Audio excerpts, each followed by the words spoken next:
Welcome to Talkin' Tigers. I'm Rachel Whittaker. We'll hit football and recruiting today, especially since Stephon Sullivan decommitted from LSU. So let's welcome in now LSU beat writer Jerit Roser. Well, Jerit, nice to see you. You too, Rachel. Always a pleasure.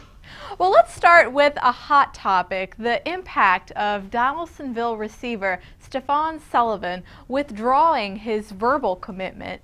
And he said he may have gotten too excited about his first Division I offer from LSU. So does this really hurt the Tigers right now? I mean, it was just a verbal commitment. I guess it's hard to say what the impact is right now. Jimmy Smith and I did a little podcast on the site Monday after Steph decommitted Sunday night. And really, Stephon, there's a good chance that he still ends up at LSU. As he said, he got that LSU offer a while back, committed pretty quickly, and then has seen the recruiting process pick up quite a bit for him since then.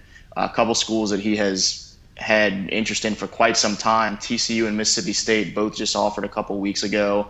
And I think that, as much as anything else, kind of gave him thoughts of, maybe I rushed into this a little bit before I really had the full landscape perspective.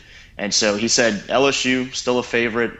Those two, Mississippi State and TCU, and Auburn, which had offered him a little while back, are four schools that he hopes to visit this fall. Yeah, exactly. This recruiting process, it's so volatile. I think Jimmy used that word on the podcast yesterday. So anything can happen at this point. It still is early, but a receiver who is in Baton Rouge is true freshman Tyron Johnson, who you caught up with at Media Day. So what can he add to a thick receiving core that returns guys like Traven Durrell and Trey Quinn, Malachi Dupree, John Diarse, DJ Chark, a lot of names right there. So where might he fit in?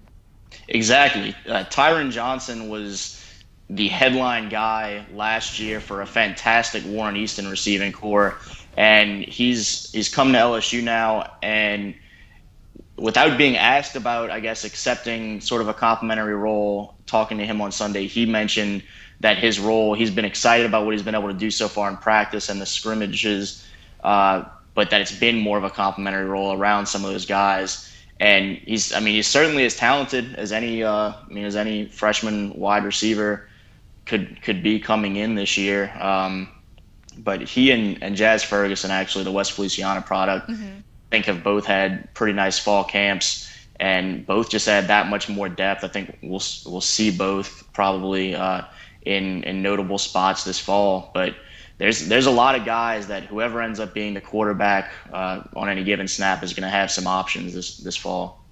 Right, most definitely. That receiving core taking pride in improving and helping out, like you said, Brandon Harris or Anthony Jennings. So again, Tyron Johnson could easily make some impact plays for the Tigers.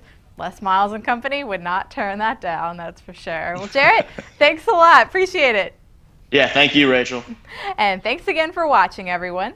See you Wednesday.